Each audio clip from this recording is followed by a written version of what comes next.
ओम नमोर्यंताणं नमो सिद्धाणं नमो आर्याणं नमो वज्रायणं नमो लोहे सव्वसाहुणम्। मंगलम भगवान वीरो मंगलम गौतमो गणी मंगलम कुंद कुंदार्यो जैन धर्मोस्तु मंगलम। ओंकार बिंदु संयुक्तम नित्यं जायन्ति योगिनां कामदं मोक्षदं चैव। ओंकाराय नमो नमः। अहोपकार जिनवरनो कुंदनो ध्वनि दिव्यनो जिन कुंद ध्वनियाप्या अहो आ गुरु कहाननो। तुझ ज्ञान ध्यान नो रंग अमया दर्श रहो। ओ शिव पद तक तुझ संग माता हाथ ग्रह।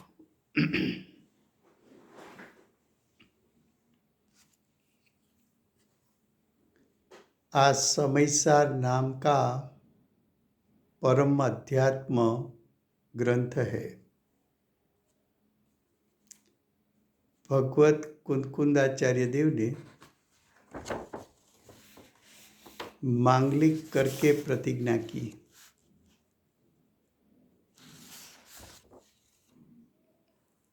प्रतिज्ञा में आचार्य भगवत ने कहा कि मैं समयसार को कहूँगा। समयसार का अर्थ किया त्रिकाल शुद्धात्मा। त्रिकाल शुद्धात्मा का स्वरूप बताया कि प्रमद अप्रमद दशा से रहित है, गुण भेद से रहित है। त्रिकाल शुद्धात्मा शुद्धने का विषय है, वो मुख्य है।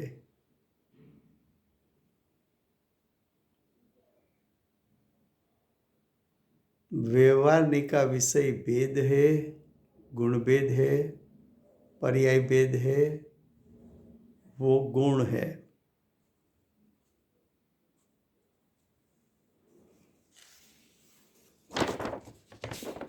तब शिष्य ने प्रश्न किया कि अगर शुद्धने का विषय त्रिकाल शुद्धात्मा वही परमार्थ है, वही ग्रहण करने जैसा है, उसका ही अवलंबन लेने जैसा है, उसको ही उपादेय करना है,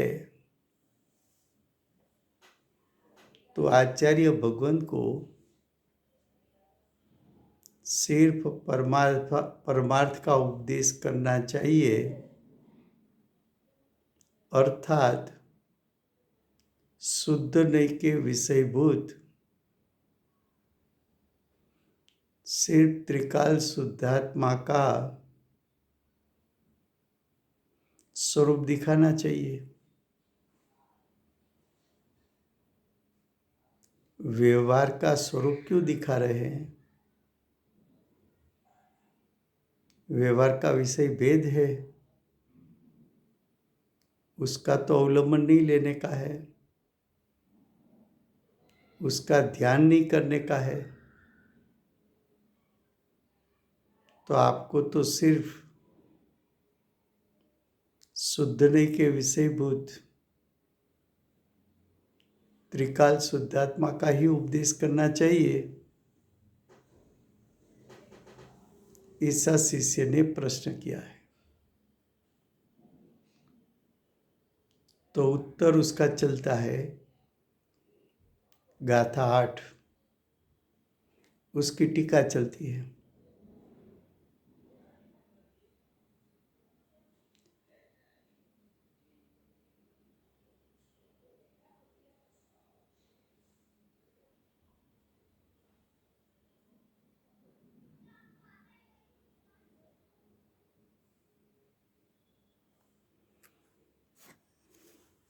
तो आचार्य भगवत ने कहा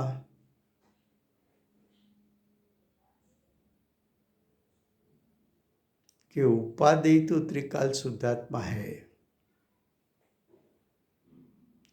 परमार्थ तो वही है, लेकिन मिथ्या दृष्टि अज्ञानी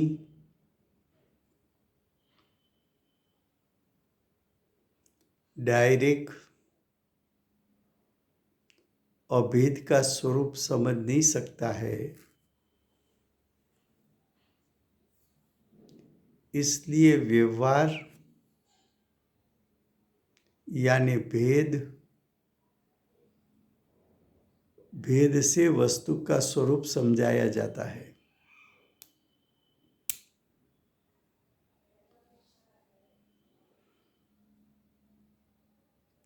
अज्ञानी पंचेंद्रिय संज्ञी भेद के द्वारा अभेद को ग्रहण कर सकता है, ऐसी शक्ति है उसमें। बताने का है तो अभेद,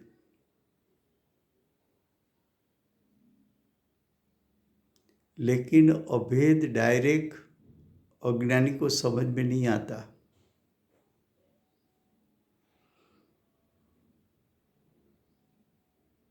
उसकी इतनी शक्ति नहीं है कि अभेद को डायरेक्ट ग्रहण कर ले, इसलिए हमें भेद से कथन करना पड़ता है। फिर से गुजराती में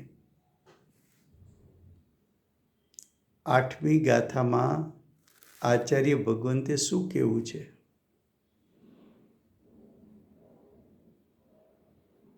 તો કે આચાર્ય ભગવંતે પ્રતિજ્ઞા કરી કે સમયસારને કહીશ।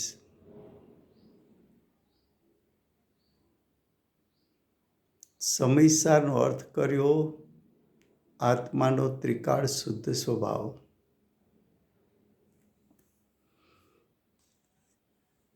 આત્માનું સ્વરૂપ સમજવા માટે આચાર્ય ભગવંતે બે નહીંનો પ્રયોગ કર્યો, શુદ્ધ નહીં અને વ્યવહાર નહીં।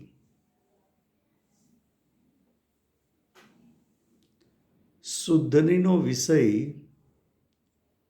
ત્રિકાળ શુદ્ધાત્મા જ્ઞાયક બતાવ્યો ત્યારે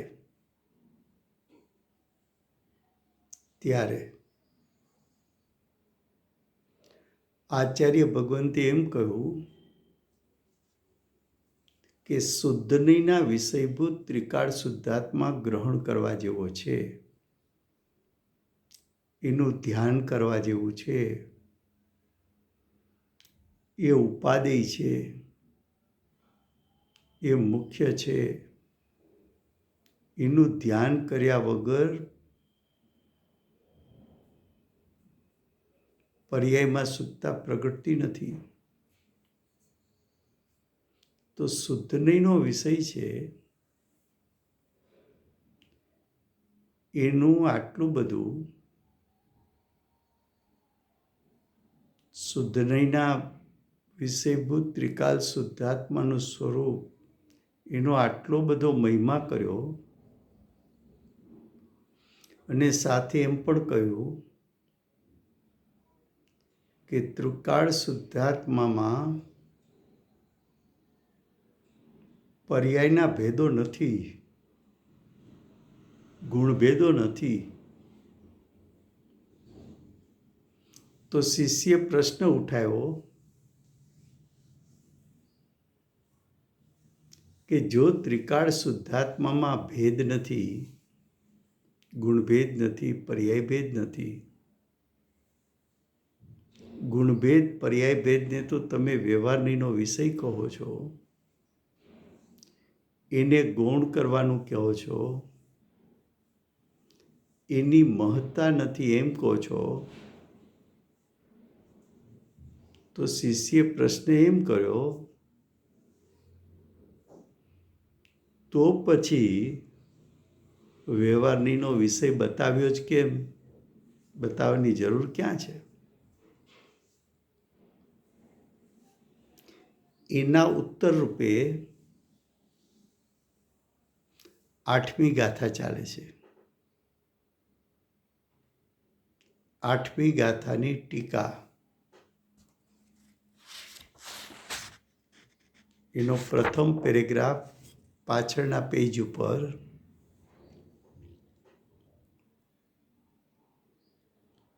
ચોથી લીટી છે,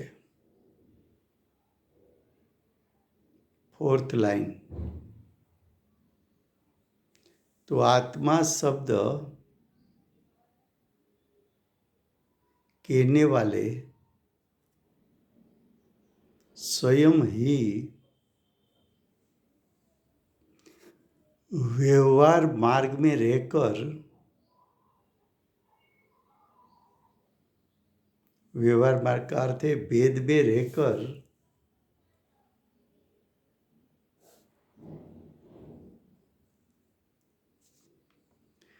दर्शन ज्ञान चारित्र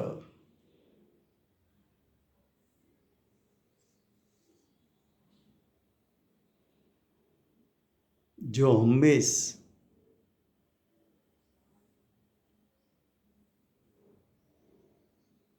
प्राप्त होता है वो आत्मा है. ऐसा आत्मा शब्द का अर्थ समझाया है. क्या कहा? कि ज्ञानी को त्रिकाल शुद्धात्मा बताना है. तो ज्ञानी ने कैसे बताया? तो कि भेद करके बताया. भेद करके कैसे बताया? तो कि आत्मा में जिसमें दर्शन ज्ञान चारित्र है, जिसका स्वभाव दर्शन स्वभाव, ज्ञान स्वभाव, चारित्र स्वभाव है, जिसमें दर्शन गुण, ज्ञान गुण, चारित्र गुण है, और जो दर्शन ज्ञान चारित्र गुण को तीनों काल प्राप्त है, उसको हम आत्मा कहते हैं. तो ज्ञानी ने आत्मा दिखाने के लिए गुणभेद का आश्रय लेकर आत्मा को बताया.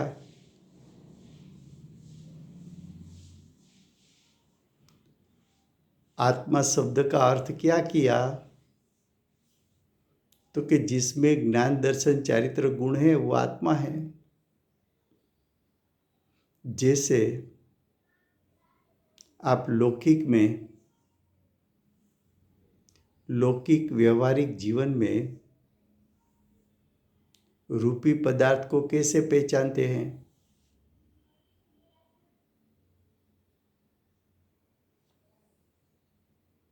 पीला है, खट्टा है,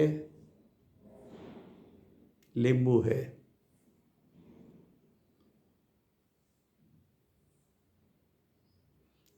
हरा है, खट्टा है, कच्ची आम है.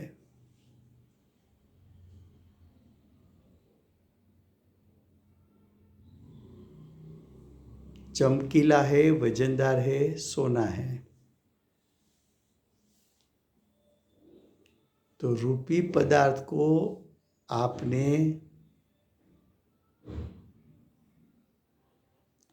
उसके जो भेद करके वस्तु की पहचान की,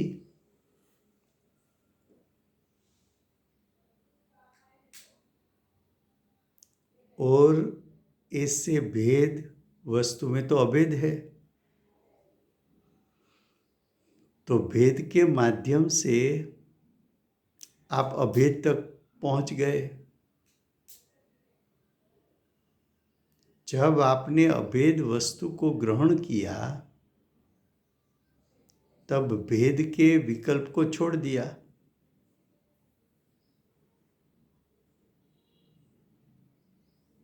तो जिस प्रकार लौकिक व्यवहार में भी वस्तु की पहचान करना है तो उसके लक्षण से वस्तु की पहचान करते हो। आजी आजी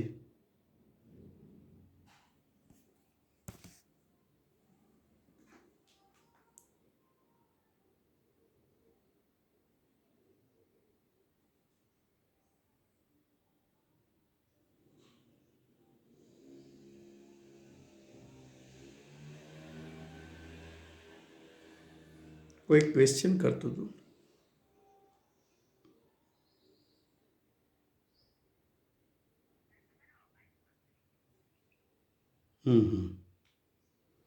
ओके। तो देखो, लौकिक में वस्तु की पहचान कैसे की आपने? कि वस्तु के भेद द्वारा अभेद तक चले गए।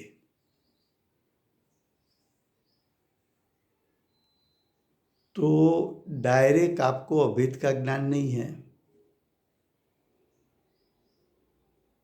और वस्तु को जब पहचाना तो वस्तु के गुणभेद या पर्याय भेद के माध्यम से पहचाना। जैसा अंधा आदमी है, वस्तु दिखने में नहीं आया,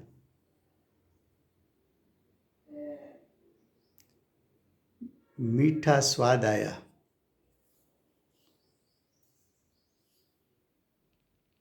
तो स्वाद आया वो तो पर्याय है। स्वाद आया तो ये रस गुण का परिणाम है। और ऐसा रस गुण तो के स्वाद कैसा आया, उस पर से उसने निर्णय किया कि ये गुड़ का स्वाद है, ये शक्कर का स्वाद है। तो एक गुण की पर्याय अनुभव में आई, पर्याय में से रसगुण तक पहुंच गया, और रस गुण के माध्यम से रसगुण जिसमें अभेद है ऐसे गुण के पास तो पहुंच गया।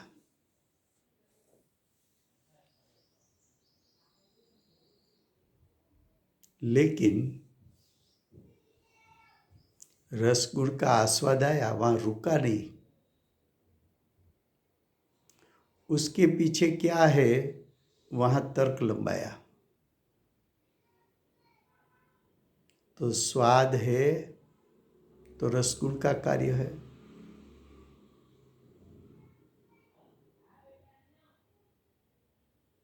तो ये रसगुण किस द्रव्य का गुण है, वहां तर्क लंबाया।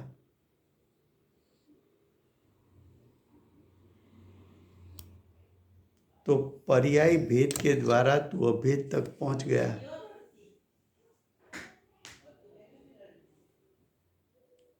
तो पर्याय के भेद को व्यवहार कहा। रस गुण तक पहुंचा, गुण भेद को भी व्यवहार कहा, वहां भी रुका नहीं। ये दोनों भेद के माध्यम से अभेद तक पहुंच गया, वो शुद्धने का विषय है। अब आत्मा की बात करो कि जानन क्रिया हुई, पर पदार्थ जानने में आया, तो जानन क्रिया हुई कि नहीं? तो जानन क्रिया तो पर्याय है। तो जानन क्रिया कहाँ से आई? तो ज्ञान गुण तक पहुंच गया।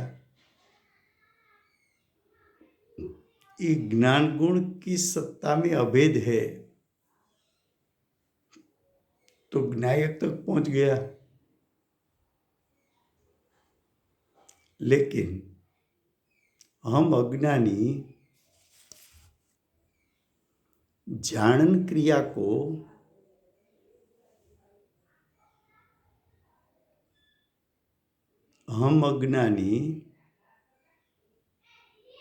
जानन क्रिया में ही रुक जाते हैं। कभी ऐसा प्रश्न किया कि सुबह से शाम तक मैं समझण की क्रिया कर रहा हूं, तो समझण की क्रिया क्यों हो रही है? कहाँ से आती है? कभी सोचा है?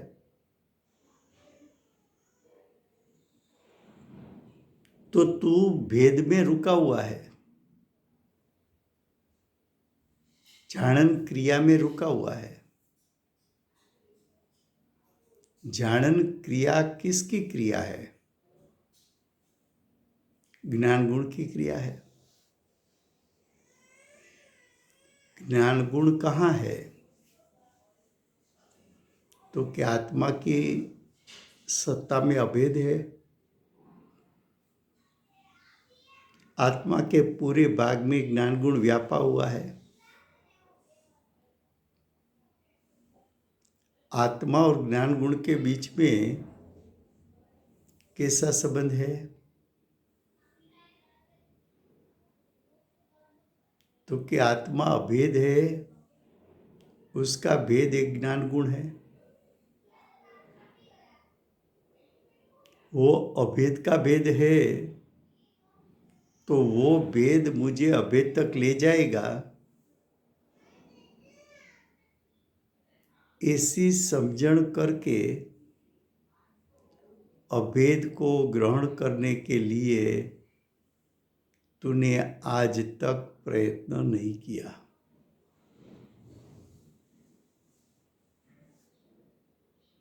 तो आचार्य भगवत ने यह कहा कि आत्मा शब्द कहने वाले, तो आत्मा शब्द कहने वाले तो ज्ञानी हैं।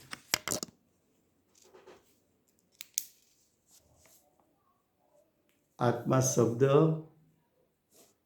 कौन कहेगा? तो कि ज्ञानी कहेंगे।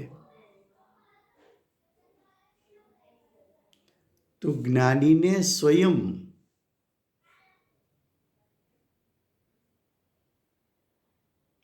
व्यवहार मार्ग में रहकर, यानी भेद में आकर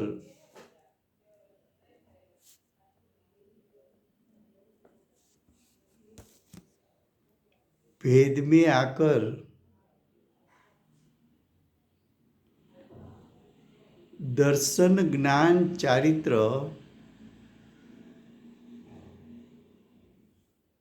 जो हमेश यानी त्रिकाल, दर्शन ज्ञान चारित्र त्रिकाल जिसको प्राप्त है, यानी आत्मा को प्राप्त है, वो आत्मा है। तो दर्शन ज्ञान चारित्र ये तो गुणभेद हुआ।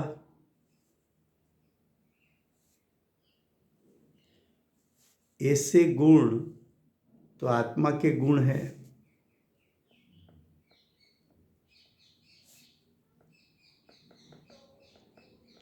ऐसे गुण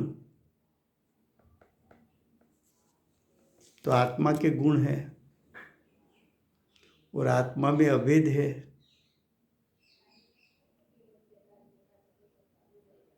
अगर तू दर्शन ज्ञान चारित्र के भेद में नहीं रुकता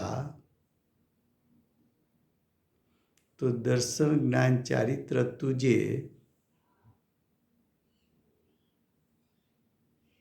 जिस सत्ता का वो भेद है ऐसी अभेद सत्ता तक ले जा सकता था।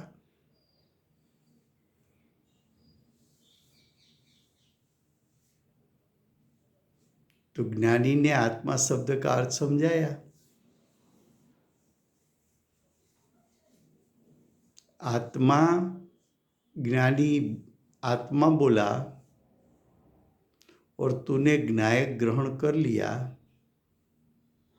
तो ज्ञानी को ये बात नहीं बतानी है कि उसमें दर्शन ज्ञान चारित्र है। लेकिन जब ज्ञानी ने आत्मा कहा, शुद्धात्मा कहा, तो तू ज्ञानी के सामने देखने लगा कि ज्ञानी शुद्धात्मा किसको कहते हैं।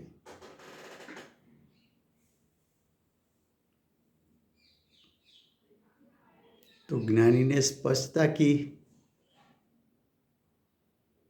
कि दर्शन ज्ञान चारित्र जिसमें है,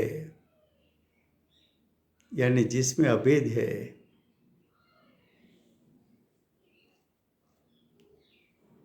ये आत्मा यानी शुद्धात्मा है।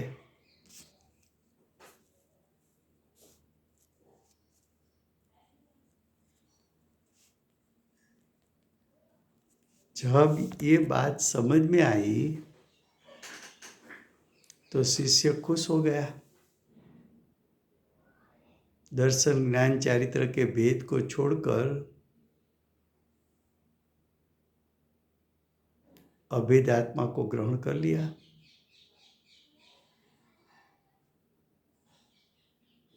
तो ज्ञानी ने व्यवहार बताया क्यों?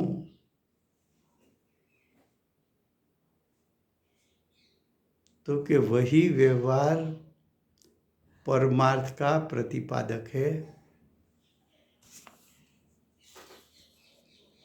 व्यवहार का अर्थ भेद। व्यवहार किसका प्रतिपादक है?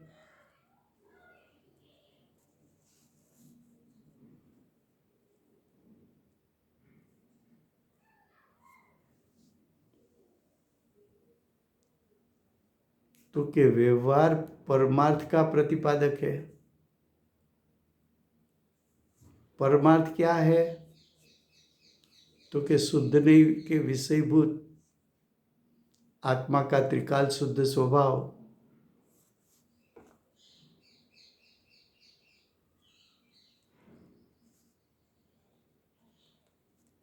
तो कि उसको परमार्थ क्यों कहा?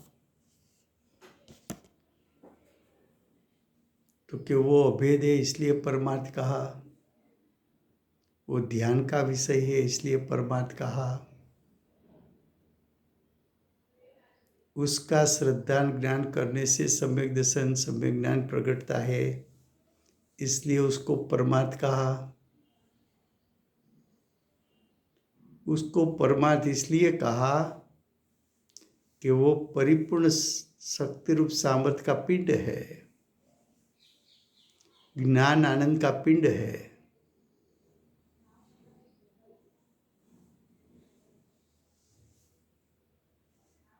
फिर से गुजराती में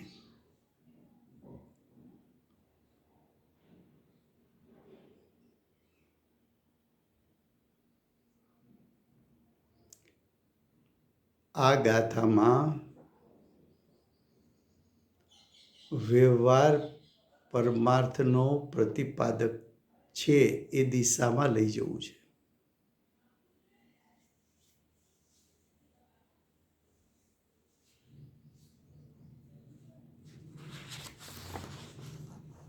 શિષ્યએ એમ કહ્યું કે પરમાર્થ જ ઉપાદેય છે, પરમાર્થ જ ગ્રહણ કરવા જેવું છે, તો પરમાર્થની જ વાત કરો ને, વ્યવહારની વાત શા માટે કરો છો?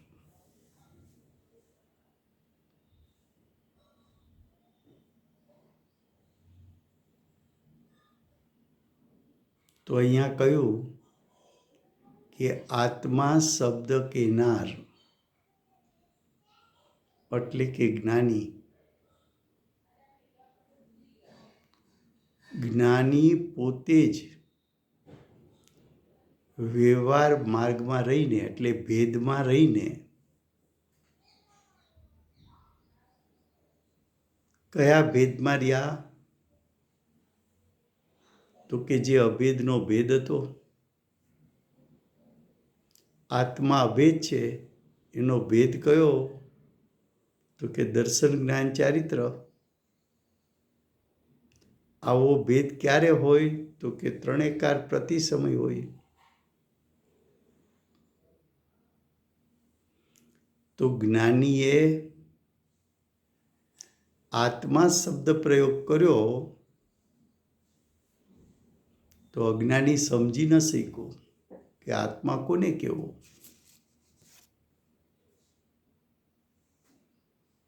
હું મનુષ્ય છું, તિર્યન છું, નારકી છું,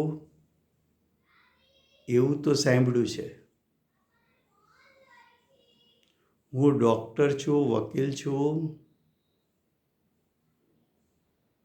આર્કિટેક્ટ છું, એન્જિનિયર છું, એવું તો સાંભળ્યું છે. હું ધનવાન છું કે ગરીબ છું, એવું સાંભળ્યું છે. પણ હું આત્મા છું એવું જ્ઞાનીએ કહ્યું. તો અજ્ઞાની જ્ઞાની સામે ટગર ટગર જોવા લાગ્યો કે આ તમે શું કહો છો? અમારી સમજમાં કંઈ આવતું નથી.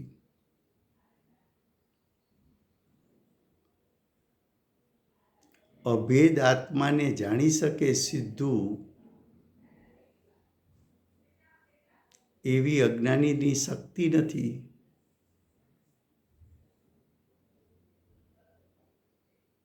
અજ્ઞાનીને સમજાવવા માટે જ્ઞાની વ્યવહાર માર્ગમાં આવ્યા. વ્યવહાર માર્ગમાં આવ્યા એટલે આત્માનું સ્વરૂપ ભેદ પાડીને બતાવ્યું. ખરેખર તો આત્મા અભેદ છે, પણ અભેદને સમજી શકે, સીધે સીધું અભેદને સમજી શકે એટલી શક્તિ તો એની છે નહીં. તો જ્ઞાનીએ કહ્યું કે જ્ઞાન દર્શન ચારિત્ર જેને ત્રણેકાળ પ્રાપ્ત છે તે આત્મા છે. એવું આત્મા શબ્દનો અર્થ સમજાવ્યો. એટલે કે આત્મામાં દર્શન જ્ઞાન ચારિત્ર છે એવો ભેદ પાડીને આત્માનું સ્વરૂપ સમજાવ્યું. જ્ઞાનીનું પ્રયોજન ભેદ પાડવાનું પરમાર્થે નથી, પણ અભેદ આત્માને સમજી શકતો નથી માટે જ્ઞાનીએ ભેદ પાડ્યો.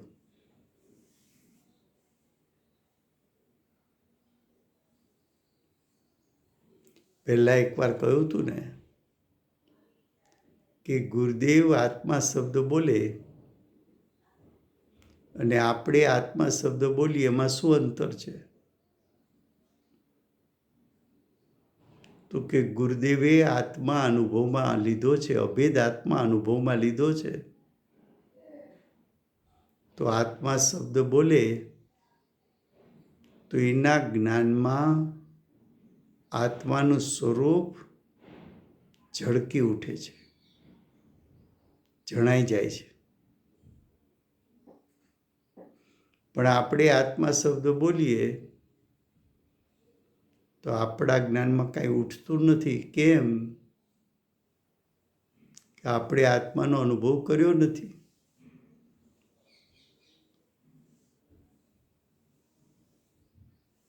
એવા અજ્ઞાનીને સમજાવવા માટે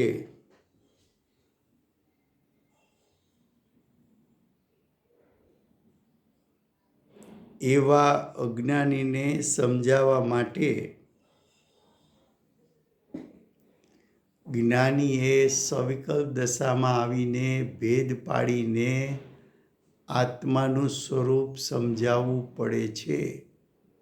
પણ જ્ઞાની એનું પ્રયોજન ભેદવાળો આત્મા બતાવવાનું નથી. એનું પ્રયોજન અભેદ આત્મા માટે છે. જેમ ગળપણ ઓછું છે એમ કહ્યું અને તારો હાથ સીધો સાકરના ડબ્બામાં ગયો તો ગળપણ જેનો સ્વભાવ છે એ પદાર્થને તે સીધો ગ્રહણ કરી લીધો. એમ જ્ઞાની જ્યારે કહે કે જ્ઞાન તે આત્મા, તો જ્ઞાન જેમાં અભેદ છે એવા આત્માને સીધે સીધો ગ્રહણ કરી લે.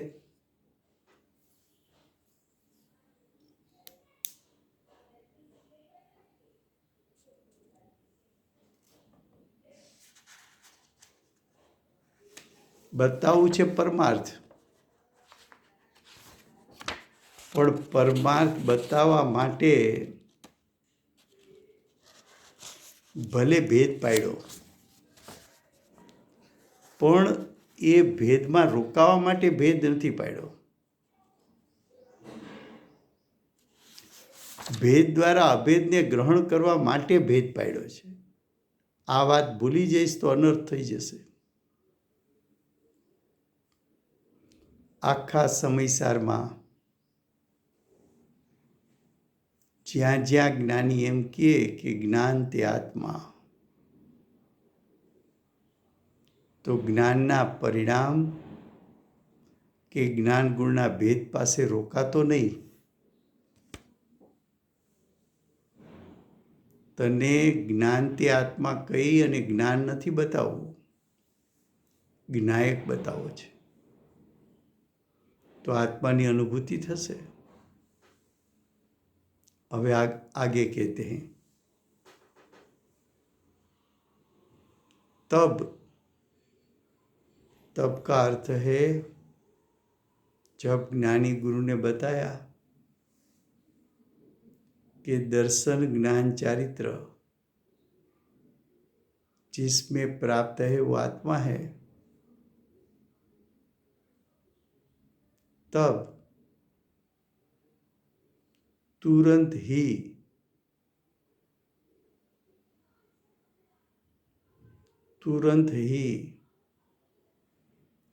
उत्पन्न होता हुआ अत्यंत आनंद,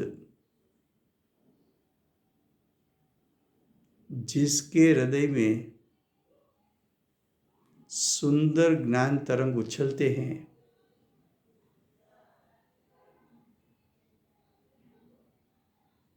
ऐसा व्यवहारी जन आत्मा शब्द को अर्थ सुंदर रीते समझ जाते हैं.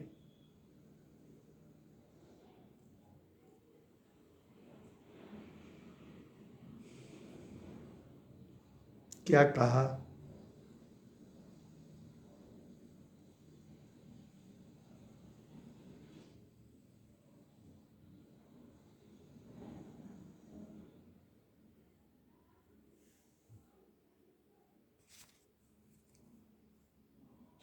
कि ज्ञानी ने कहा ज्ञान दर्शन चारित्र ते आत्मा.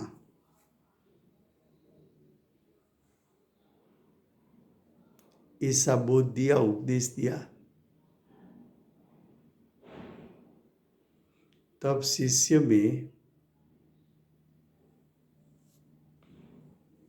शिष्य को इतना उल्लास आ गया, इतना आनंदित हो गया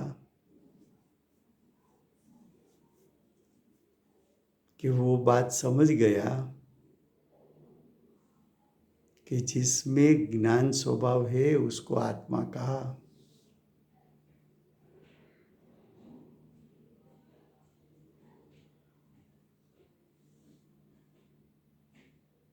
इस शरीर को आत्मा नहीं कहा।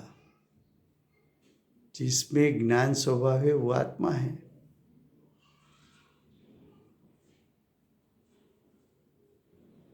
उसी समय उसको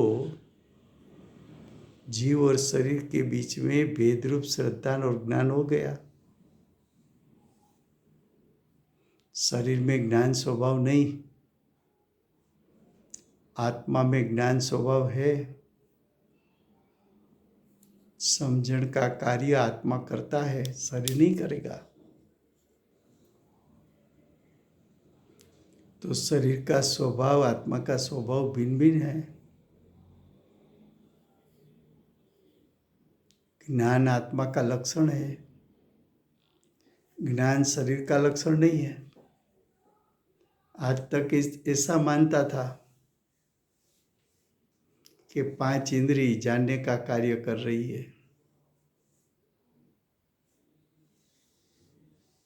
तो 5 इंद्रिय जानने का कार्य कर रही है।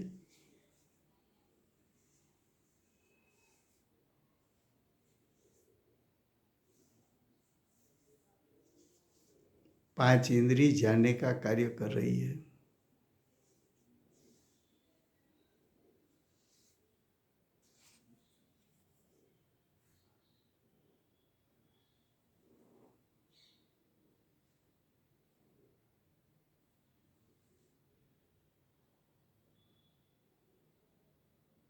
शिष्य को मालूम हो गया कि नहीं, आज तक तो मेरी विपरीत मान्यता थी कि 5 इंद्रिय और मन के द्वारा मैं जानता हूँ। 5 इंद्रिय मन में तो ज्ञान स्वभाव नहीं, वो तो मेरा स्वरूप नहीं। शरीर का तो स्पर्श रस गंध वर्ण स्वभाव है, मेरा तो ज्ञान स्वभाव है। जो जानन क्रिया हुई वो ज्ञान में से हुई। जानन क्रिया आत्मा के क्षेत्र में व्यापी हुई है, शरीर में व्यापी हुई नहीं है। जानन क्रिया ज्ञान गुण के साथ अभेद है। ज्ञान गुण आत्मा के साथ अभेद है। तो जानन क्रिया के माध्यम से आत्मा तक ज्ञान तक पहले आया जानन क्रिया से, और ज्ञान के माध्यम से ज्ञायक तक आया। पहला मीठा स्वाद लिया, ये मीठा स्वाद तो रसगुण का है, रसगुण का विचार किया। लेकिन ये रसगुण तो गुण में अभेद है। तो ये स्वाद तो गुण में से आया है।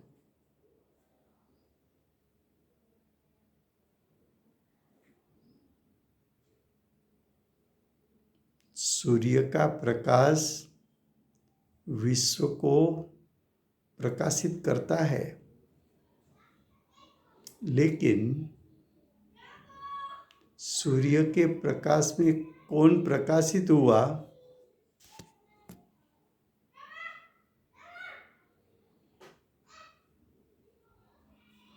सूर्य के प्रकाश में कौन प्रकाशित हुआ, वहाँ दृष्टि देना है कि सूर्य का प्रकाश कहाँ से आया, उस तरफ दृष्टि ले जाना है। सूर्य का प्रकाश कहाँ से आया, तब मालूम पड़ा कि प्रकाश गुण में से प्रकाश आया, और प्रकाश गुण तो सूर्य में अभेद है। तो प्रकाश गुण के प्रकाश के द्वारा प्रकाश गुण तक, और प्रकाश गुण के माध्यम से सूर्य का तूने ध्यान कर लिया, तेरे परिणाम में शुद्धता प्रकट हो गई। जानन क्रिया ज्ञान गुण में से आई। ज्ञान गुण ज्ञायक में अभेद है, तो अभेद पर दृष्टि चली गई। अभेद पर दृष्टि गई तो उपयोग भी पलटकर उसने भी अभेद को विषय बनाया। तो अभेद का श्रद्धान और ज्ञान हुआ, उसी समय सम्यक दर्शन सम्यक ज्ञान प्रकट हो गया।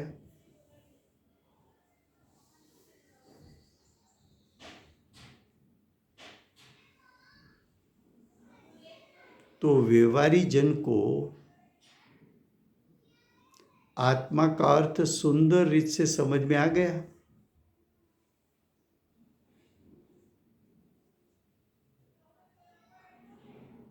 क्या कहा फिर से गुजराती में?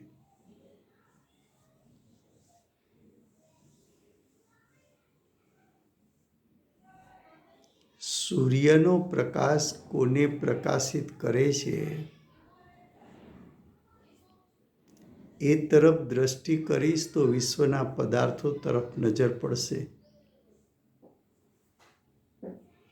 પણ સૂર્યનો પ્રકાશ આવે છે ક્યાંથી? તો કે પ્રકાશ ગુણમાંથી। પ્રકાશ ગુણ કોનો ગુણ છે? તો કે સૂર્યનો છે। તો કે પ્રકાશ ગુણ ક્યાં છે? તો કે સૂર્યમાં અભેદ છે। તો સૂર્યનો પ્રકાશ કોને પ્રકાશિત કરે છે, ત્યાંથી દ્રષ્ટિ ઉઠાવીને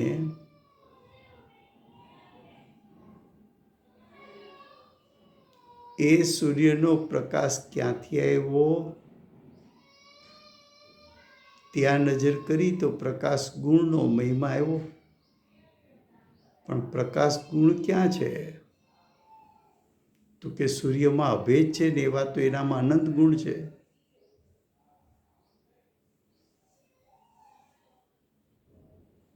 એ પ્રકાશ ગુણ સૂર્યનો એક ભેદ છે, પણ સૂર્ય પોતે તો અભેદ છે। તો એ ભેદ અભેદ તરફ લઈ ગયો, તો અભેદને ગ્રહણ કરી લીધો।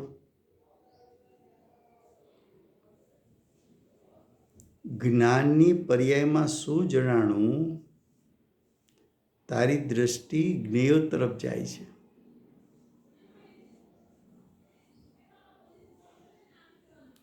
પણ જ્ઞાન ગુણની જાણન ક્રિયા આવી ક્યાંથી? એનો વિચાર કર્યો તો જ્ઞાન ગુણ સુધી ગયો। જ્ઞાન ગુણ શેમાં અભેદ છે એ તરફ નજર કરી તો જ્ઞાયક અભેદ છે ત્યાં ગયો। જ્ઞાયકનું ગ્રહણ થઈ ગયું। જ્ઞાયકનું ગ્રહણ થઈ ગયું તો આત્માની અનુભૂતિ થઈ ગઈ।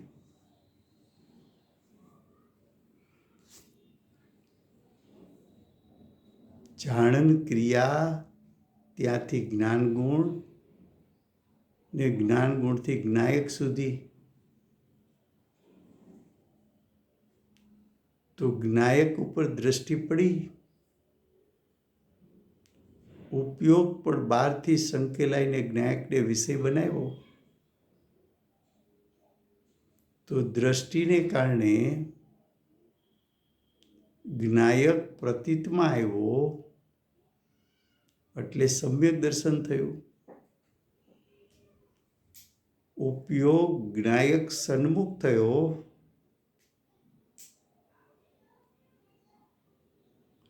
જ્ઞાયક સન્મુખ થયો તો સમ્યક જ્ઞાન પ્રગટ થયું.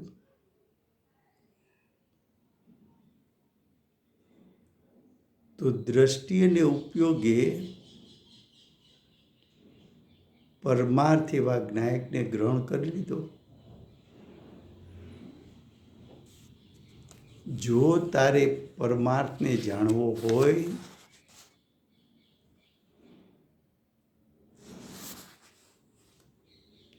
તો તારે વ્યવહારનું સ્વરૂપ પણ જાણવું પડશે, ભેદનું સ્વરૂપ પણ જાણવું પડશે.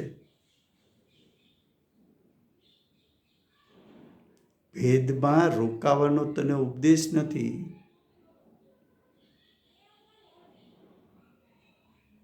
પણ ભેદ દ્વારા અભેદ સુધી પહોંચવાનો ઉપદેશ છે.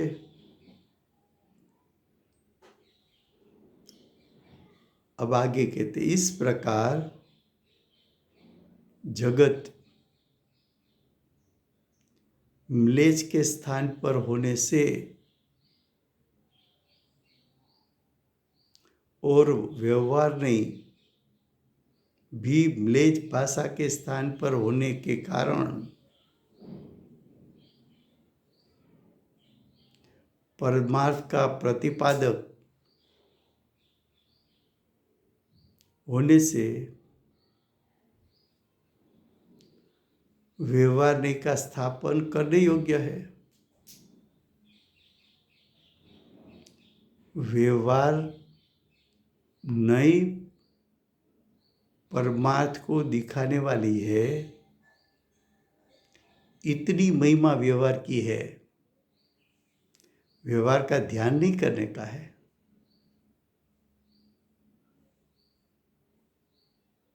व्यवहार नहीं के विषय पर दृष्टि और उपयोग जाएगी तो विकल्प उत्पन्न होने वाला है.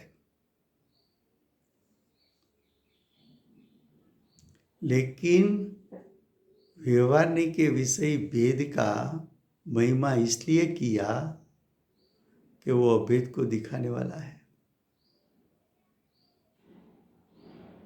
किसी ने रास्ता दिखाया कि ये रास्ता सोनगढ़ जाएगा,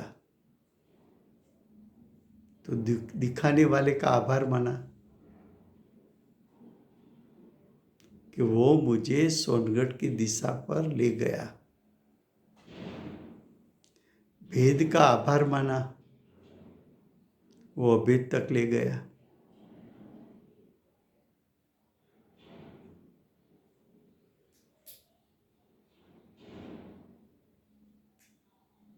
तो म्लेच्छ न थવું એટલે કે ભેદમાં ન રોકાવું, એટલે કે વ્યવહારમાં ન રોકાવું, એટલે કે વ્યવહારને ગૌણ કરીને પરમાર્થને ગ્રહણ કરવું. ભાવાર્થ: લોકો શુદ્ધ નહીંને જાણતા નથી. શુદ્ધ નહીંને જાણતા નથી એટલે શુદ્ધ નહીંના વિષયને જાણતા નથી, જ્ઞાયકને જાણતા નથી. કારણ કે શુદ્ધ નહીંનો વિષય અભેદ એકરૂપ વસ્તુ છે. આ ગુરુદેવ ન મળ્યા હોત તો કોઈ દિવસ એવો વિચાર કર્યો હોત કે હું જ્ઞાયક છું, અનંત ગુણાત્મક છું, અનંત શક્તિનો પિંડ છું, અનંત ધર્માત્મક છું, પર્યાયથી રહિત છું, ગુણભેદથી રહિત છું, હું પરમ પારણામિક ભાવ છું, હું શુદ્ધ નહીંનો વિષય છું, હું દ્રષ્ટિનો વિષય છું એવું ક્યારે વિચાર્યું હતું?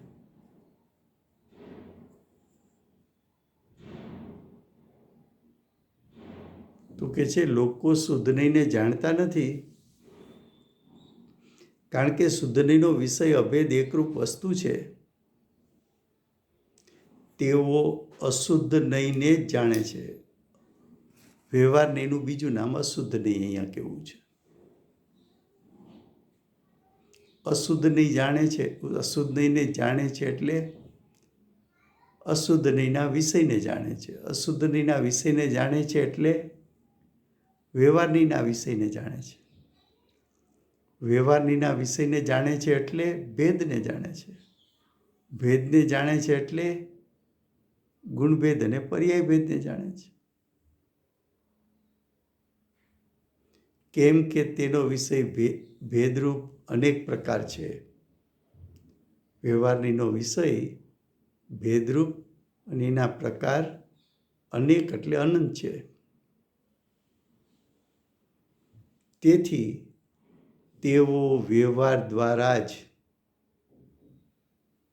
પરમાર્થને સમજી શકે છે. મ્લેચ્છ માણસ મ્લેચ્છ ભાષામાં જ સમજી શકે છે. વ્યવહારી જન વ્યવહારથી જ સમજી શકે છે. આ કારણે વ્યવહારનીને પરમાર્થનો કહેનાર જાણી વ્યવહારને પરમાર્થને બતાવે છે. માટે એમ કીધું કે વ્યવહારનીને પરમાર્થનો કહેનાર જાણી તેનો ઉપદેશ કરવામાં આવે છે. માટે ભેદથી કથન કરે છે. એટલે આખા શાસ્ત્રમાં પર્યાય ભેદ કે ગુણભેદથી કથન કરે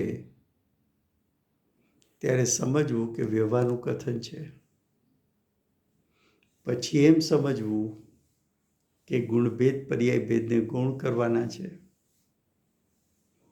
પછી એમ સમજવું કે એને ગૌણ કરીને શુદ્ધ નહીંના વિષયભૂત જ્ઞાયકને મુખ્ય કરવાનો છે. પછી એમ સમજવું કે એને મુખ્ય કરીશ તો મને આત્માની અનુભૂતિ થશે.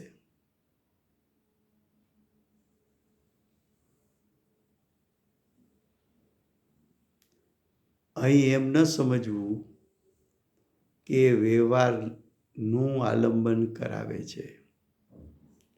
વ્યવહાર એટલે ભેદ. ભેદનો આશ્રય લેવાનું કોઈ નથી કહેતું.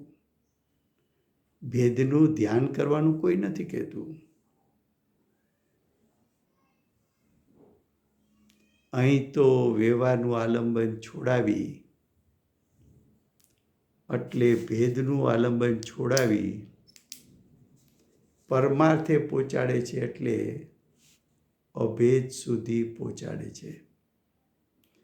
એટલે કે અભેદને ગ્રહણ કરાવે છે.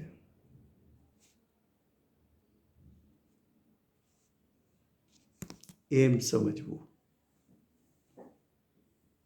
લ્યો, સમય થયો છે. 9-10 ગાથા નેક્સ્ટ સ્વાધ્યાયમાં ચાલશે. કોણ જય બોલાવે છે?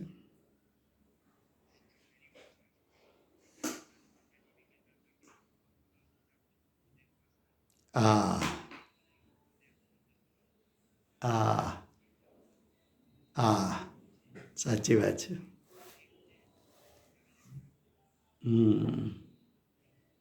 હાજી, લો જય બોલાવજો.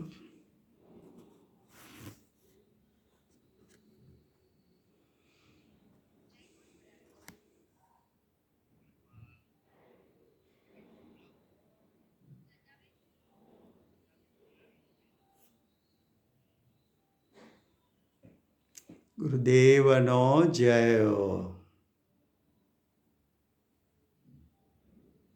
માતનો જય હો.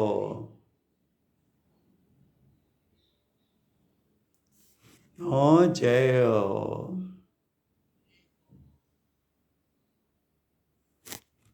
जय हो।